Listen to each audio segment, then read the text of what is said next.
Game Time, written by Janisa Handrick. Grandma Dido's Promise.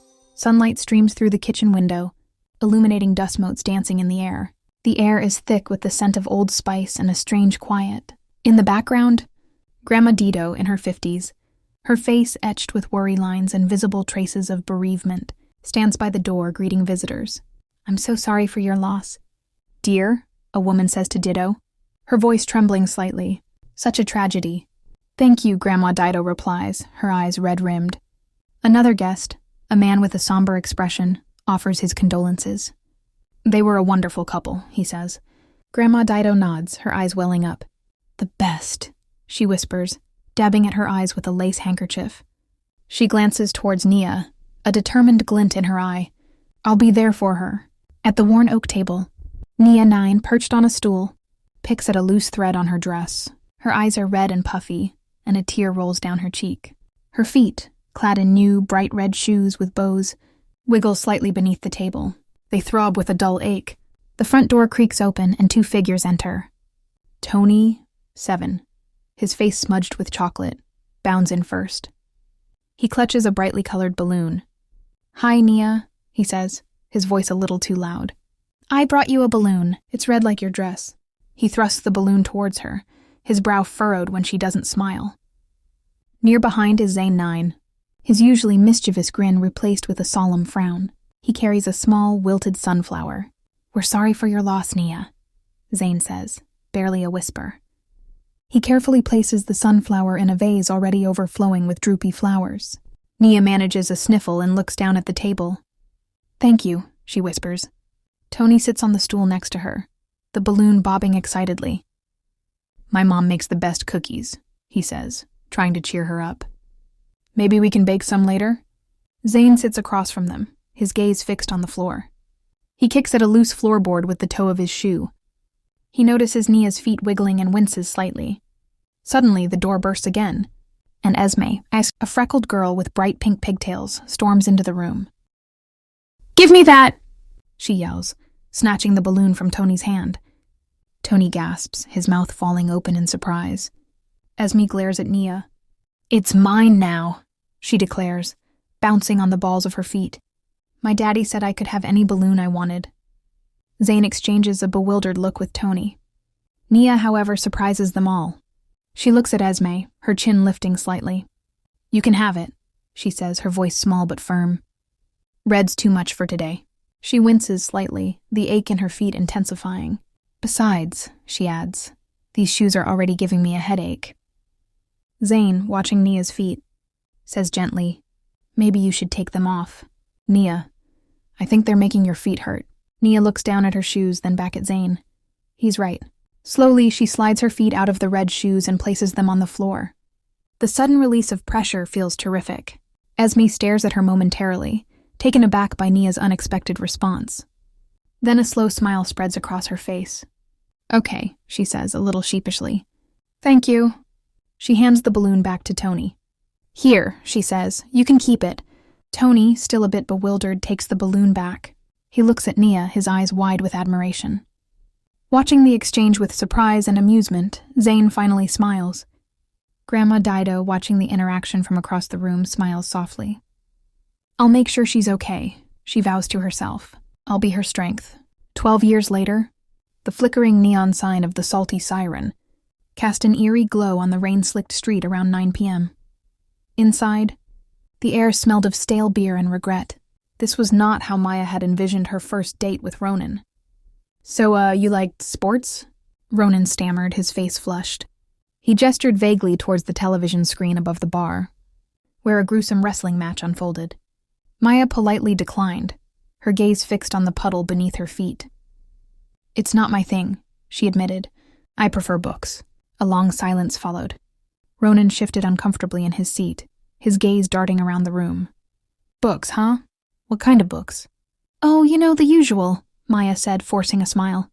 "Fantasy, sci-fi, love romance, the occasional thriller with intrigue." "Thrillers, huh?" Ronan leaned forward, his eyes gleaming with a newfound interest. "I know a good thriller. It's called The Game Time for the Air." Maya blinked. "That's not a thriller. It's suspenseful," Ronan insisted. You never know what's going to happen next. The conversation continued to flounder, and each attempt at small talk was met with awkward silence or misplaced enthusiasm. By the time the bill arrived, Maya was ready to escape. "I think I should probably get going," she said, fumbling for her purse. "Yeah, me too," Ronan agreed, visibly relieved. As they stepped out onto the rain-soaked street, a sudden gust of wind sent Ronan tumbling backwards. He landed with a sickening thud on the wet pavement, his head hitting the curb with a sickening crack. Maya gasped, rushing to his side. "Ronan, are you okay?" Ronan groaned, clutching his head. "I think I might have a concussion." Maya panicked. "Oh my God. What do I do?" Luckily, a kind passerby offered to help. They called an ambulance and stayed with Maya until it arrived. As she watched the paramedics load Ronan into the ambulance, Maya couldn't help but think that this date had taken a turn for the genuinely disastrous.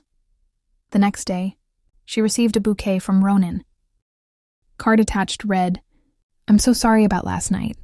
I promise I'm not usually this clumsy. Would you maybe like to try again? This time, I'll pick the restaurant."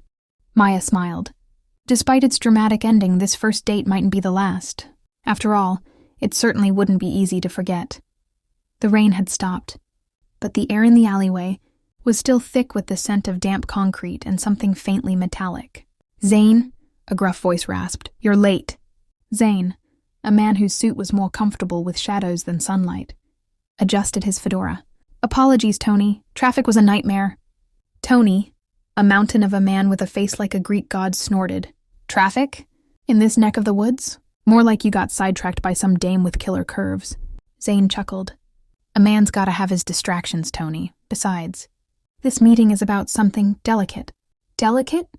Tony scoffed. "You mean that dame with the sore feet?" Zane nodded. "Nia, she's causing a ruckus. Seems she's decided to dabble in charity work." Tony frowned. "Charity?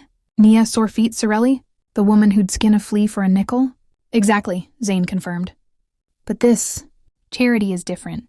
She's building a soup kitchen for people with low incomes. The homeless." Tony let out a low whistle. "The woman who once tried to extort protection.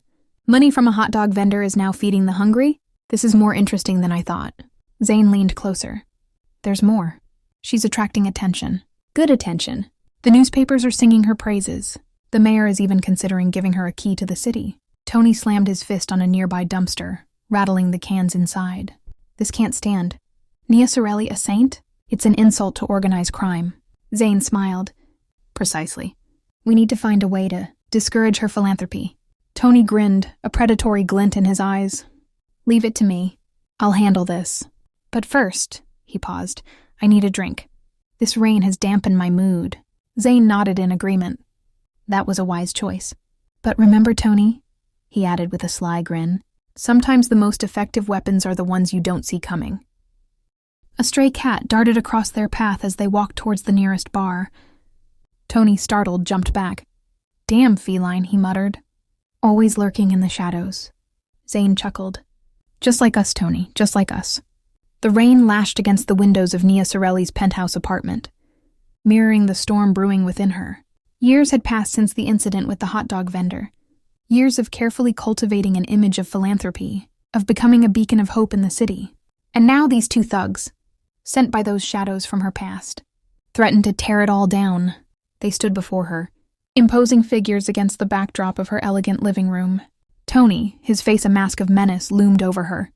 Zane, his eyes narrowed, observed her with a predatory gleam. "Mrs. Sorelli?" Tony growled, his voice low and rumbling. "We understand you have a fondness for charity."